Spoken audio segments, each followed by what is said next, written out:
Welcome back to our channel DMT logics. ఈరోజు క్లాస్‌లో third unit మనం డిజిటల్ లిటరసీలో మూడో యూనిట్ నేర్చుకుందాం.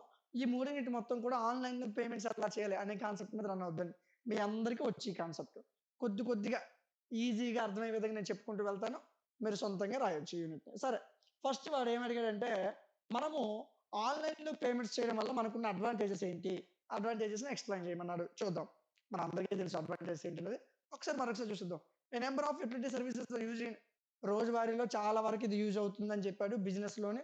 మరియు మన ఇంటి పనుల్లో కూడా ఈ ఆన్‌లైన్ పేమెంట్స్ అనేవి చాలా యూజ్ అవుతున్నాయి. Such as electricity, current bill కట్టుకోవడానికి, ఫోన్ బిల్ కట్టుకోవడానికి, వాటర్ బిల్ కట్టుకోవడానికి, గ్యాస్ బిల్ కట్టుకోవడానికి, ఇవన్నీ కూడా. సో, వీటన్నిటికి సంబంధించి నువ్వు ఒకవేళ వెళ్లి డబ్బులు కట్టడానికి చాలా లేట్ అయిపోతుంది.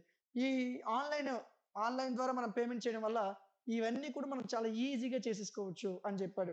ఇవన్నీ కూడా వేరు వేరు గవర్నమెంట్స్, వేరు వేరు ఏజెన్సీలు, వేరు వేరు డిపార్ట్మెంట్స్ వాళ్ళు పనిచేస్తారు. ఇప్పుడు నువ్వు కరెంట్ బిల్ కట్టాలనుకో, కరెంట్ ఆఫీస్‌కెళ్ళాలా. గ్యాస్ బిల్ కట్టాలనుకో, గ్యాస్ ఆఫీస్‌కెళ్ళాలా. నీ మొబైల్ ఫోన్‌కి రీచార్జ్ చేయించుకోవాలనుకో, మీ సేవకెళ్ళాలా. సో, ఇవన్నీ లేకుండా ఆన్‌లైన్ పేమెంట్ నీ దగ్గరే ఉండడం వల్ల ఫోన్‌పేలు, గూగుల్ పేలు ఇవన్నీ నీ దగ్గర ఉండడం వల్ల చాలా ఈజీగా ఇక్కడి నుంచి పేమెంట్ చేసుకుంటాం. ఇవన్నీ తిరగాల్సిన అవసరం లేదు. అదే చెప్తున్నాడు. వేరు వేరు ఏజెన్సీస్, వేరు వేరు గవర్నమెంట్ ఏరియాస్ ఈటన్నిటికెళ్ళి నువ్వు ఈ పేమెంట్‌లు చేయాలి. కానీ నీ దగ్గర ఈ ఆన్‌లైన్ సిస్టమ్ ఉండడం వల్ల, ఈ పేమెంట్స్ ఉండడం వల్ల ఈజీగా నువ్వు చేసేసుకుంటున్నావు. ఏ ఏజెన్సీకి నీ బిల్లులు పంపించాల్సిన అవసరం లేదు. నువ్వు చెక్ గాని, క్యాష్ గాని పెట్టి నువ్వు పేమెంట్స్ చేయాల్సిన అవసరం లేదు. సింపుల్‌గా నువ్వు ఎక్కడి నుంచే చేసేసుకోవచ్చు ఆన్‌లైన్ పేమెంట్స్. ఓకేనా? So, many agencies across the world nowadays provide the facility of paperless billing and electronic payments. So, నువ్వు ఎక్కడైనా చూసుకున్నట్లయితే నువ్వు ఏదైనా ఒక ఐటెమ్ కొన్నప్పుడు కంప్యూటర్ జనరేటెడ్ స్లిప్ అని వస్తుంది. ఒకప్పుడు ఒక పర్సన్ నువ్వు కొన్న ఐటెము, దాని ప్రైసు, నీ పేరు అన్నీ రాసేవాడు. ఇప్పుడు స్లిప్‌లు అలా రావట్లేదు. ఇప్పుడు ఒకవేళ ఫ్లిప్‌కార్ట్‌లో నువ్వు ఒక ఐటెమ్ పెట్టావు. ఒక ఐటెమ్ కొన్నావు ఎలక్ట్రికల్ ఒక 15,000 పెట్టి కొన్నావు. మనిషి రాయట్లేదు. డైరెక్ట్ కంప్యూటర్ జనరేటెడ్ స్లిప్ వచ్చేస్తుంది. అదే చెప్పాడు. ఇప్పుడు చాలా వరకు పేపర్‌లెస్ బిల్లింగ్ అనేది జరుగుతుంది. ఇది మన వాడుకలు లేదా మన లైఫ్‌ని చాలా ఈజీ చేసేసింది. బిల్స్ డైరెక్ట్‌గా ఆన్‌లైన్‌లో కట్టేయవచ్చు. నువ్వు ఇంటి నుంచి గాని, హోమ్ నుంచి గాని, ఆఫీస్ నుంచి గాని ఎలక్ట్రానిక్ బిల్లింగ్ గాని, లేదా ఏమైనా పేమెంట్స్‌కి సంబంధించిన ప్రతీది కూడా కస్టమర్స్ అనేవాళ్ళు చాలా ఈజీగా యూజ్ చేసుకుంటున్నారు ఇవన్నీను అని చెప్తూ వచ్చాడు. నెక్స్ట్ సింపుల్ అన్న. సో, ఫస్ట్ దీనివల్ల మన బెనిఫిట్స్ ఏంటి? ఒకటి, ట్రావెల్ టైమ్ తగ్గుతది. ఇప్పుడు నేను గ్యాస్ బిల్ కట్టాలి, గ్యాస్ ఆఫీస్‌కెళ్ళాలా. కరెంట్ బిల్ కట్టాలి, కరెంట్ ఆఫీస్‌కెళ్ళాలా. ఎంత టైం కష్టం. ఇదొక అరగంట, అదొక అరగంట. ఓకే. అదే ఇంటికి నువ్వు ఫోన్ ఓపెన్ చేస్తే టక్కున కూడా వస్తావు. 5 నిమిషాల్లో అయిపోద్ది. అంటే టైమ్ సేవ్ అవుతుంది. ట్రావెల్ టైమ్ తగ్గుతుంది. సో, ఇక్కడ నీకు బిల్లులు పోవడానికి అంటే ఆస్కారం ఉండదు. అంటే ఏంటంటే, ఇప్పుడు నువ్వు పేమెంట్ చేసేసావు. పేమెంట్ చేసాక నీకు రిసిప్ట్ వచ్చేస్తది. సో, ఒకవేళ నువ్వు బయట నుంచి కట్టి వాడు రిసిప్ట్ ఇత్తడు ఎక్కడో పారేస్తావు. కానీ ఫోన్‌లో రిసిప్ట్ ఉందనుకో ఎప్పటికైనా అక్కడే ఉంటది. ఆ వెబ్‌సైట్‌లో లోడ్ అయ్యే ఉంటది. అదే చెప్పాడు. అంటే బిల్లులు లాస్ అవ్వకుండా ఉండడానికి ఇదొక ఛాన్స్. మంచి chance. Payments can be made right up to the due date. So, time లోపు కట్టేయొచ్చు. ఇప్పుడు నేను బిల్లు 18 తారీఖో, 19 తారీఖు లోపు కట్టాలి. 12 తారీఖు నుంచి ఫోన్‌పే‌లో ఐడెంట్‌గా వచ్చేస్తుంటది. కట్రా బాబు, కట్రా బాబు, కట్రా బాబు అని. అంటే దీన్ని బట్టి నీకు అర్థమయ్యేదేంటి? నువ్వు ఇన్ టైమ్‌లో బిల్లులు కట్టేస్తావు. దాని లాస్ట్ డేట్ నీకు తెలుస్తది. Next. So, payments can be made all 24 hours. 24 గంటలు ఎప్పుడైనా నువ్వు డబ్బులు కట్టుకోవచ్చు. ఆఫీస్ అనుకో తెల్లారి 10 నుంచి మధ్యాహ్నం 4 వరకు ఉంటది. నువ్వు రాత్రి 12కి కడతానంటే అవుద్దేటి? అవ్వదు. కానీ నీకు ఆన్‌లైన్ పేమెంట్ ఉంటే ఏ టైమ్‌లోనే కట్టేయొచ్చు. Next. You can check your bill amount before you make any payments. Payment చేయకముందు నీ బిల్లు నువ్వు చూసుకోవచ్చు. ఎంత డబ్బులు అవసరం కూడా నీకు తెలుస్తది. Okay. So, next question. Train టికెట్స్‌ని ఆన్‌లైన్‌లో ఎలా బుక్ చేస్తావు? ఇది మీ అందరికీ తెలుసు. ఒక వేర్ ఈస్ మై ట్రైన్ యాప్‌లో మనకి ట్రైన్ ఎక్కడుందో తెలుస్తది. ఐఆర్‌సీటీసీ ఆన్‌లైన్‌లో ట్రైన్ టికెట్ బుకింగ్ అనేది అవుతది. ఓకే. అది ఎలా చేయాలో చూద్దాం. నౌ ఏ డేస్ ఇంటికాడ కూర్చొని సిట్టింగ్ ఎట్ హోమ్ ఇంటికాడ కూర్చొని నువ్వు రైల్వే టికెట్‌ని ఐఆర్‌సీటీసీలో బుక్ చేసుకోవచ్చు. ఎలా బుక్ చేయొచ్చు? స్టెప్ 1 వెబ్ బ్రౌజర్ ఓపెన్ చేయాలా. www డాట్ ఈ వెబ్‌సైట్‌కెళ్ళాలా. అక్కడికెళ్ళాక నీ యూజర్ నేమ్ నువ్వు పాస్వర్డ్ ఇవ్వాలా. పాస్వర్డ్ లేకుండా అయిపోదు. లాగిన్ అవుతావు. లాగిన్ అయ్యాక నీ ట్రైన్ టికెట్‌ని బుక్ చేయడం కోసం ఫ్రమ్ ప్లాన్ మై ట్రావెల్ సెక్షన్‌కెళ్తావు. ఫ్రమ్ ఆప్షన్ క్లిక్ చేస్తావు. నీ ట్రావెల్‌ని నువ్వు ప్లాన్ చేసుకుంటావు. నువ్వెక్కడి నుంచెళ్ళాలి? ఏ స్టేషన్‌కెళ్ళాలి? డెస్టినేషన్ స్టేషన్‌కి నువ్వెక్కడున్నావు? ఫర్ సపోజ్ నేను వైజాగ్‌లో ఉన్నాను. విజయవాడ ఎళ్ళాలి. సో, ఫ్రమ్ స్టేషన్ వైజాగ్ అవతల ఏదైతే మనకి డెస్టినేషన్ స్టేషన్ ఏంటవుద్ది? విజయవాడ. ఓకే. పెట్టావు. ఫర్ ఎగ్జాంపుల్ ఆడ ఎగ్జాంపుల్ ఇచ్చాడు చూడు. బెంగుళూరు నుంచి నువ్వు చెన్నై ఎళ్తున్నావు. ఫ్రమ్ దగ్గర బెంగుళూరుని యాడ్ చేస్తావు. చెన్నైని ఇక్కడ డెస్టినేషన్ స్టే దగ్గర యాడ్ చేస్తావు. యాడ్ చేసి సో, స్టెప్ 3లో ఏం చేస్తావు? నువ్వు ఏ రోజు ఎళ్ళాలనుకుంటున్నావు డేట్‌ని మెన్షన్ చేస్తావు. డేట్‌ని మెన్షన్ చేసాం మూడో స్టెప్‌లో. నాలుగో స్టెప్‌లో టికెట్ టైపు స్లీపరా, థర్డ్ ఏసీయా, సెకండ్ ఏసీయా, జనరలా, ర్యాకా సో, ఇవి నువ్వు సెలెక్ట్ చేసుకుంటావు.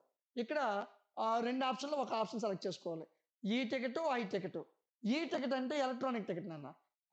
You need take print out before travel. Travel చేయకముందు నువ్వు దాన్ని ప్రింట్ తీసుకోవచ్చు. ఐ టికెట్ అంటే ఇదొక ఫిజికల్ టికెట్ నాన్న. ఇది ఆన్‌లైన్ బుక్ చేశాక కొన్ని రోజులకి నీ ఇంటికి టికెట్ వస్తది. సో, అది ఐ టికెట్. ఈ టికెట్, ఐ టికెట్. సో, ఇప్పుడు నువ్వు ఈ టికెట్‌తో ట్రావెల్ చేసావనుకో, నీకడ ఏదైనా ఐడెంటిటీ ప్రూఫ్ ఉండాలి. లైసెన్స్ గాని, రేషన్ కార్డ్ గాని, పాన్ కార్డ్ గాని, ఆధార్ కార్డ్ గాని, పాస్‌పోర్ట్ గాని. ఓకేనా? సో, మనకు మాక్సిమం ఈ టికెటే బుక్ చేస్తారు అందరూను. స్టెప్ 5 సో, ఇప్పుడు క్వాటా ఫీల్డ్‌కొచ్చావు.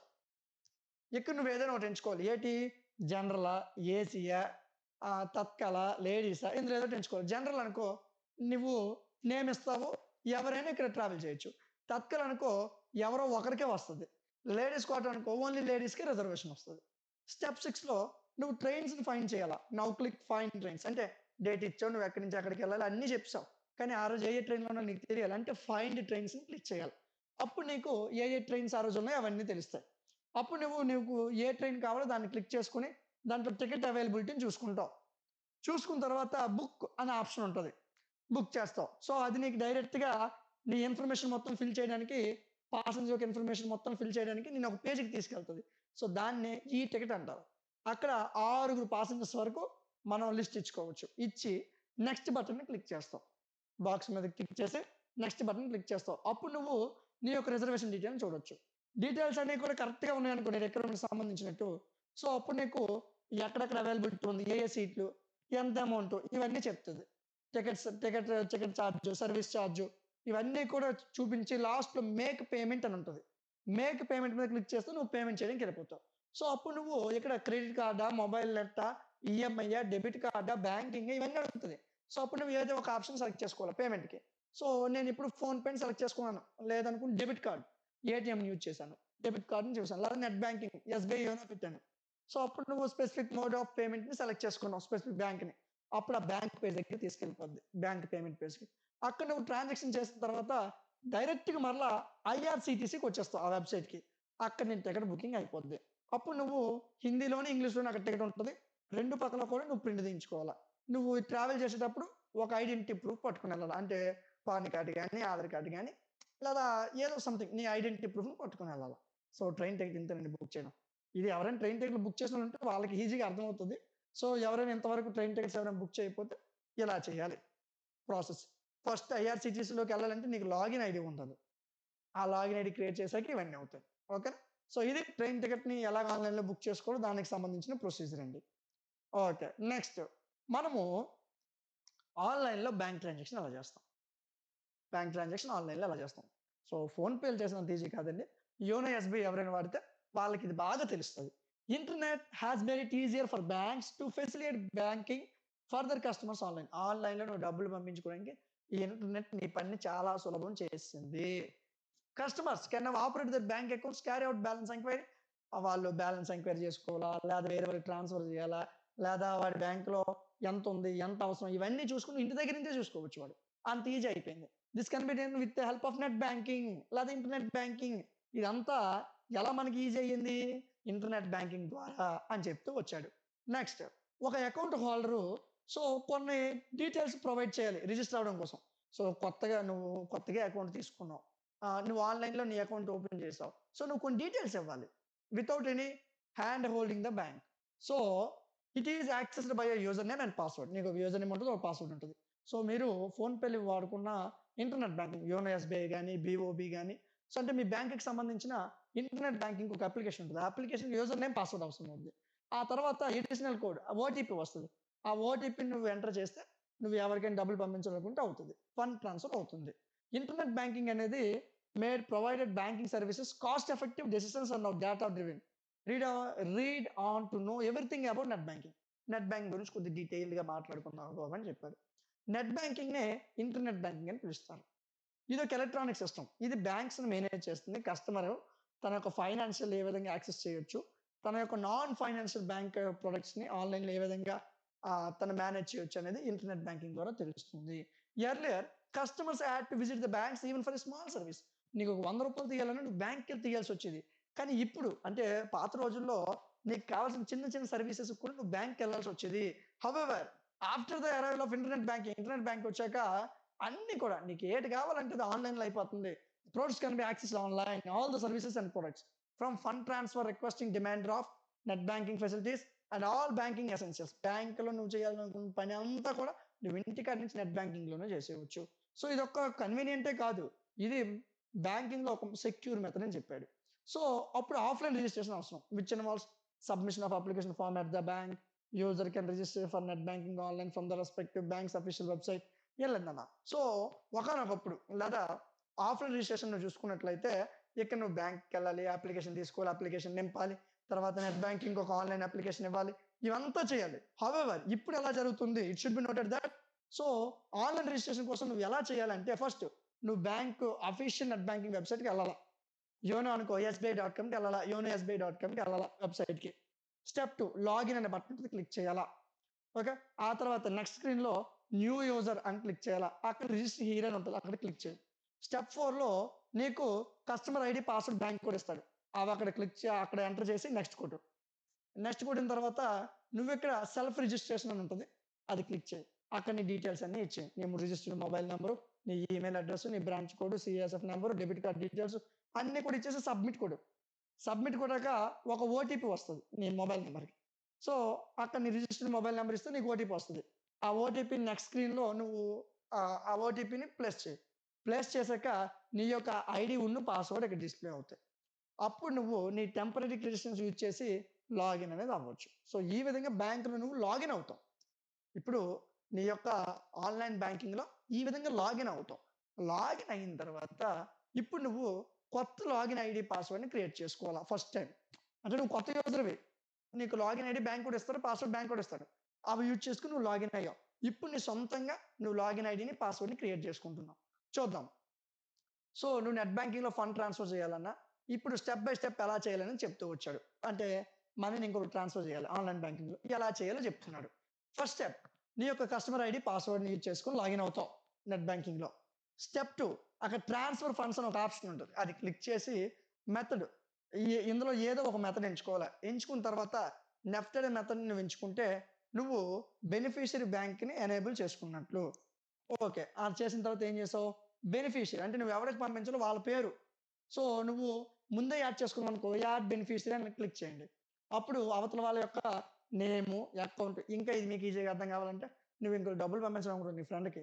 నీ ఫ్రెండ్ అనే బెనిఫిషియరీ అంటారు అంతే. అంటే డబ్బులు ఎవరికైతే ఏస్తామో అవతల పర్సన్‌ని బెనిఫిషియరీ అంటారు. కొత్త పదం అనుకోకండి. ఓకే. సో, తన యొక్క నేము, తన యొక్క account number, IFSC code, bank details అన్నీ ఇచ్చి సబ్మిట్ కొట్టు. సబ్మిట్ కొడితే అతను నీ బెనిఫిషియరీ లిస్ట్‌లో యాడ్ అయిపోతాడు. అప్పుడు నువ్వు ఎంత డబ్బులు పంపించాలో ఆ డబ్బులు ఎంటర్ చేయి. ఎంటర్ చేశాక అథెంటికేషన్. సో, నీ మొబైల్ నంబర్‌కి ఒక ఓటీపీ వస్తది. ఆ ఓటీపీని ఎంటర్ చేయి. అథెంటికేషన్ అయిపోతుంది. అయిపోయిన తర్వాత కన్ఫర్మ్ సెండ్ కొట్టు. బెనిఫిషియరీ అకౌంట్ డబ్బులు పోతాయి. డబ్బులు వెళ్ళిపోతాయి. ట్రాన్స్‌ఫర్ అయిపోతాయి. అంతేనండి డబ్బులు పంపించడం. చాలా ఈజీ అండి. ఈ రోజుల్లో ఫస్ట్ మనకి ఏం చేసాం ఇక్కడ ఇంటర్నెట్ బ్యాంక్‌లో ఎలా లాగిన్ అవ్వాలి, ఎలా రిజిస్టర్ అవ్వాలి. రిజిస్టర్ అయిన తర్వాత ఏం చేసాము, ఎలా డబ్బులు పంపించాలి. అంతే. ఓకే. చాలా సింపుల్ క్వెషన్స్ అండి. నెక్స్ట్ మనం నేర్చుకోవాల్సిన క్వెషన్ వచ్చేసరికి సో, ఈ 3 క్వెషన్స్ మీకు లాంగ్ ఆన్సర్ క్వెషన్స్ అండి. ఆ తర్వాత మీకు ఫార్మాటింగ్ ఇన్ వర్డ్ వర్డ్‌లో క్యారెక్టర్ ఫార్మాటింగ్ ఎలా చేయాలని చెప్తారు. Word's formatting tool contains a number of text formatting buttons. చాలా టెక్స్ట్ ఫార్మాట్ బటన్స్ ఉంటాయి. అక్కడ అదర్ టూల్ బార్స్ కూడా ఉంటాయి. అందులో కూడా కొన్ని బటన్స్ ఉంటాయి. ఫస్ట్ ఫాంట్స్‌ని చేంజ్ చేయడం, ఫాంట్ సైజ్‌ని చేంజ్ చేయడం చూద్దాం. సో, మీరిక్కడ నువ్వు ఫాంట్స్‌ని చేంజ్ చేయాలా, ఫాంట్ సైజ్‌ని చేంజ్ చేయాలంటే ఏం చేయాలి ఫస్టు? టెక్స్ట్‌ని సెలెక్ట్ చేయాలా.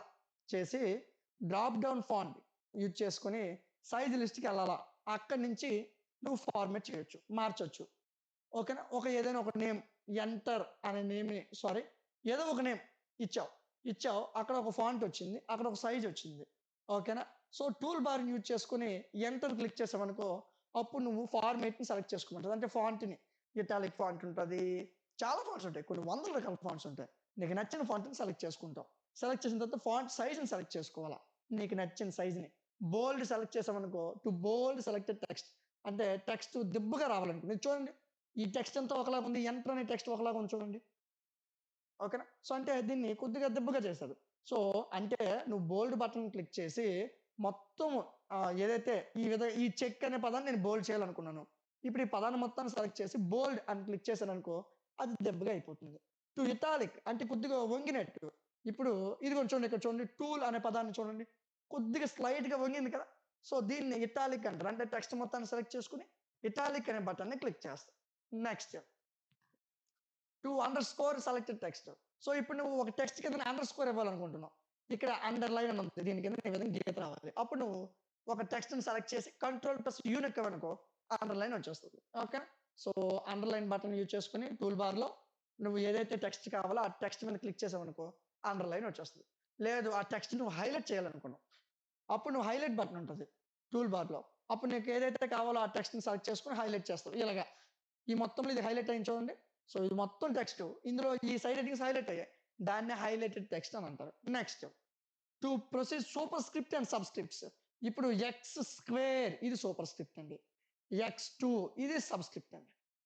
అంటే పవర్‌లో గాని, కిందన గాని వాల్యూస్ రాయాలనుకో సబ్‌స్క్రిప్ట్, సూపర్ స్క్రిప్ట్ అనే బటన్స్ ఉంటాయి. వాటిని యూజ్ చేసుకొని దానికి షార్ట్ కట్స్ కూడా చెప్పాడు ఇదిగోండి. కంట్రోల్ ప్లస్ షిఫ్ట్ ప్లస్ ఇప్పుడు కంట్రోల్ ప్లస్ షిఫ్ట్ ప్లస్ ఈ 2 క్లిక్ చేసామనుకో ఇక్కడ సబ్‌స్క్రిప్ట్ వస్తది. Control plus shift plus minus click చేసామనుకో సూపర్ స్క్రిప్ట్ వస్తది. Okay. Next to expand or content selected text. నువ్వు ఒక టెక్స్ట్‌ని సెలెక్ట్ చేసావు. దాన్ని ఎక్స్‌పాండ్ చేయాలనుకుంటున్నావు. సో, అంటే దాని మధ్యన స్పేస్ పెంచాలనుకుంటున్నావు. ఇక్కడ చూడండి టు చేంజ్ కేస్ అని ఇలా ఉంది కదా! ఇప్పుడు నేను వాటి మధ్యన దూరం పెంచాలనుకో టి, ఓ, సి, హెచ్, ఎ ఈ మధ్యన దూరం పెరుగుతది. ఆ దూరం పెరగడాన్ని ఎక్స్‌పాండ్ అని అంటారు. ఎక్స్‌పాండ్ అనే బటన్ క్లిక్ చేస్తే మనకి ఎక్స్‌పాండ్ అవుతది. ఇంత అవసరం లేదండి. సింపుల్‌గా చెప్పేయవచ్చు. మీరు పైన టూల్ బార్‌లో 3 గీతలు కనిపిస్తాయి. ఆ గీతల పక్కనే 4 డాట్స్ ఉంటాయి. డాట్స్ మీద క్లిక్ చేస్తే 1, 1.5, 2.5 అలా ఉంటాయి. సో, దాన్ని బట్టి వీటి మధ్యన స్పేస్ పెరుగుతుంది. ఓకేనా? ఇంత అవసరం లేదు. ఈజీగా రాసేయవచ్చు. Next changing case. సో, నువ్వు ఒక ఫార్మాట్‌ని సెలెక్ట్ చేసావు. సో, అప్పుడు నువ్వు చేంజ్ కేస్ డైలాగ్ బాక్స్‌ని ఓపెన్ చేసావు. ఓపెన్ చేసి 5 చాయిసెస్ ఉంటాయి ఆ కేస్‌లో. అవేంటేంటి? First sentence case, lower case, upper case, title case, toggle case. ఈ 5 కేజెస్. సో, నువ్వు కేస్‌ని మార్చాలంటే ఈ స్టెప్స్‌ని ఫాలో అవ్వాలా. ఫస్ట్ స్టెప్ నీకేదైతే టెక్స్ట్ కావాలో దాన్ని సెలెక్ట్ చెయి. ఈ చేంజ్ కేస్ అనే టెక్స్ట్‌ని నేను సెలెక్ట్ చేశాను. ఫార్మాట్‌ని నువ్వు చూజ్ చేసుకో. అప్పుడు డెసిమల్ కేస్ ఆప్షన్ నేను క్లిక్ చేసుకొని ఓకే కొట్టాననుకో, అప్పుడు ఇదంతా కూడా డెసిమల్ కేస్ కింద మారిపోతుంది. అంతేనండి. So, next then all caps option ఉంది ఎఫెక్ట్స్. ఎఫెక్ట్స్ అనే పదాన్ని area of the font dialog box change only appearance of letters without actually changing the letter themselves. Letter మారకుండా ఆల్ క్యాప్స్ ఆప్షన్ అంటే ఇప్పుడు నేను చూడండి క్యాపిటల్ లెటర్, స్మాల్ లెటర్స్ రాసాను. Capital letter, small letters రాసాను. Font అనే పదం ఉంది. క్యాపిటల్ లెటర్స్ ఈ 3 స్మాల్ లెటర్స్. ఇప్పుడు నేను ఆల్ క్యాప్స్ అనే ఆప్షన్ యూజ్ చేశాననుకో ఇవన్నీ కూడా క్యాపిటల్ లెటర్స్‌లో వచ్చేస్తాయి ఇలాగ. అంతేనమ్మా. ఓకేనా? సో, ఇన్ని రాయక్కర్లేదు. నీకు ఏవి గుర్తుంటే ఒక 4, 5 రాస్తే చాలు. సో, ఇంతేనమ్మా. ఇంతకు మించి నువ్వు చదవాల్సింది లేదు. Very easy unit. సో, ఇందులో మధ్యలో మీకు ఒక 4 క్వెషన్ ఉంది. అదొకసారి చూడండి. సో, నువ్వు టెక్స్ట్‌ని ఎలా ఇన్సర్ట్ చేస్తావు? రీప్లేస్ ఎలా చేస్తావు? ఫార్మాట్ ఎలా చేస్తావు? ఎంఎస్ వర్డ్‌లో. ఎంఎస్ వర్డ్‌లో టెక్స్ట్‌ని ఏ విధంగా ఇన్సర్ట్ చేస్తావు? ఫస్ట్ చూద్దాం. వర్డ్స్ ఆఫర్ సెవెరల్ వేస్. నువ్వు టెక్స్ట్‌ని ఇన్సర్ట్ చేయడానికి చాలా రకాలైన ఆప్షన్‌లున్నాయి. ఒక ఎంఎస్ వర్డ్ అప్లికేషన్‌లో నువ్వు టెక్స్ట్ రాయాలి. నేను నా పేరే రాయాలనుకున్నాను. రాసాను. సంతోష్ అని రాసాను. సో, ఆ పేరు రాయాలంటే నువ్వు చాలా వేస్‌లో రాయొచ్చు. అందులో కొన్ని వేస్ చూద్దాం. స్ట్రెయిట్ ఫార్వర్డ్ అప్రోచ్ ఏంటంటే నువ్వు ఇన్సర్ట్ ఆప్షన్ దగ్గరికెళ్ళు. అక్కడ స్టార్ట్ టైపింగ్ అని ఉంటది. అక్కడ టైప్ చేసేయి. Word accommodates the new text. New text అనే ఆప్షన్ మీద క్లిక్ చేయి. అప్పుడు నీకు అక్కడ ఒక చిన్న డైలాగ్ బాక్స్ ఓపెన్ అవుద్ది.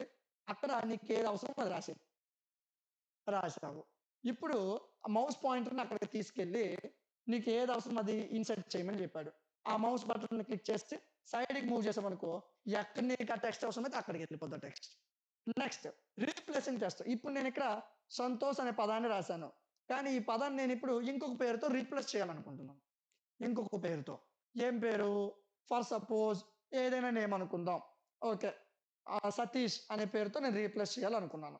అప్పుడు నేను ఇది మొత్తాన్ని సెలెక్ట్ చేస్తాను. So, with Word you can combine the steps of the deleting, positioning, the insert point and inserting replacement text. ఏదంతా అవసరం లేదండి. నీకు ఏ టెక్స్ట్‌ని అయితే రీప్లేస్ చేయాలో ఆ టెక్స్ట్‌ని సెలెక్ట్ చేయి. సెలెక్ట్ చేసిన తర్వాత ఏం చేస్తావంటే అందులో అన్వాంటెడ్ టెక్స్ట్‌ని తీసి టైప్ చేయి. దీన్ని ఇంకొక విధంగా కూడా చేయొచ్చు. ఇప్పుడు సంతోష్ అనే పదాన్ని నేను సెలెక్ట్ చేశానన్న. ఇది నాకు అవసరం లేదు. బ్యాక్ స్పేస్ కూడా అతను అంతా పోతది. అప్పుడు మరలా టైప్ చేస్తాను సంతోష్ అని. ఇదొక పద్ధతి. ఇంకా కొన్ని చాలా షార్ట్ కట్స్ ఉంటాయి. కంట్రోల్ ప్లస్ ఏ క్లిక్ చేస్తాము. ఆల్రెడీ సతీష్ అనే పేరుని సెలెక్ట్ చేసుకొని కంట్రోల్ ప్లస్ వి నొక్కుతాం. పేస్ట్ అయిపోద్ది. అలా అవసరం లేదు. ఇది మీకు ఈజీ మెథడ్. ఏం చేయమని చెప్పాడు? నీకు ఏదైతే టెక్స్ట్ ఉందో దాన్ని సెలెక్ట్ చేసుకో. నీకు అవసరమైన టెక్స్ట్‌ని అన్వాంటెడ్ టెక్స్ట్‌ని హైలైట్ తీసేయి. అప్పుడు టైప్ చేయి. ఓల్డ్ టెక్స్ట్ అనేది పోతుంది. కొత్త టెక్స్ట్ నువ్వు ఏదైతే టైప్ చేస్తావో అది కనిపిస్తది. సంతోష్ అనే టెక్స్ట్ ఉంది నాన్న. దీన్ని నువ్వు సెలెక్ట్ చేశాను. హైలైట్ చేసి సెలెక్ట్ చేశాను. అప్పుడు నేను బ్యాక్ స్పేస్ కొట్టాను. అప్పుడు మొత్తం ఎరేజ్ అయిపోతుంది. అప్పుడు మరలా నేను పేరు రాయడం స్టార్ట్ చేశాను. సతీష్ అని. అప్పుడు ఇలా కనిపిస్తది. దీన్ని రీప్లేస్‌మెంట్ అంటారు. Next formatting. అంటే ఇక్కడ వర్డ్ ఫార్మాటింగ్ టూల్ బార్ అనేది కనిపిస్తది. అక్కడ చాలా ఫార్మాట్ బటన్స్ ఉంటాయి. సో, ఇప్పుడు నువ్వు ఆ క్యారెక్టర్స్ అనుగుణంగా నువ్వు దానికి అపియరెన్స్ మార్చొచ్చు. ఫస్ట్ ఏం చేయాలా? ఏదైతే సంతోష్ అనే పేరుందో దీన్ని సెలెక్ట్ చేయాలా. సెలెక్ట్ చేసి అప్రాప్రియేట్ బటన్ ఫార్మాటింగ్ టూల్ బార్‌కి సంబంధించిన ఒక అప్రాప్రియేట్ బటన్ క్లిక్ చేస్తే దీని యొక్క ఫార్మాట్ మారుతుంటుంది. ఏదో స్టైల్‌గా ఉంటది. లేదా ఇలాగ అడుసుడుగా ఉంటది. ఇలా చాలా స్టైల్స్ ఉంటాయి. ఈ స్టైల్స్ అన్నిట్లో మారడానికి అవకాశం ఉంటుందని చెప్పాడు. ఇంతేనమ్మా. ఇవి సరదాగా రాసేయవచ్చు. పెద్ద కష్టమేం కాదు. సొంత మాటలో రాసేయవచ్చు. వెనక్కి ఏదుందో అదే చదవాలని చూడకండి. సొంతంగా రాయడానికి ట్రై చేయండి. వెరీ, వెరీ ఈజీ అండి ఇది. ఓకేనా? సో, ఇది డిజిటల్ లిటరసీ అనే skill paper. Remaining skill papers కూడా మీకు చెప్పడం జరిగింది. మీకు ఏవైనా కావాలంటే మన యాప్‌లో ఉన్నాయి. అన్ని సబ్జెక్ట్‌లో ఉన్నాయి. చెక్ చేయండి. ఇంకేదైనా డౌట్ ఉంటే నాకు వాట్సాప్ నంబర్‌కి మెసేజ్ చేయండి. ఇలాంటి మరిన్ని వీడియోస్ మిస్ అవ్వకుండా ఉండడం కోసం మన ఛానెల్‌ని సబ్స్క్రైబ్ చేసుకొని పక్కన ఉన్న బెల్ ఐకాన్‌ని ఆన్‌లో ఉంచుకోండి. Thank you.